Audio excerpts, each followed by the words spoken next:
You are looking at Julian's pronunciation guide, where we look at how to pronounce better some of the most mispronounced words in the world, like this other curious word. But how do you say what you're looking for today?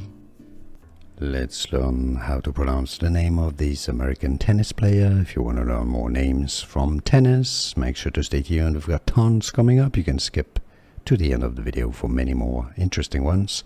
Arthur, English pronunciation, Arthur Ashe, not H-E or Ache, simply Ashe, Arthur Ashe.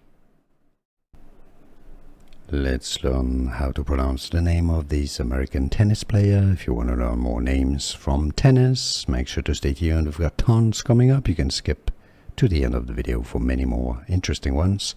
Arthur, English pronunciation, Arthur Ashe, not H-E or Ache, simply Ashe, Arthur Ashe.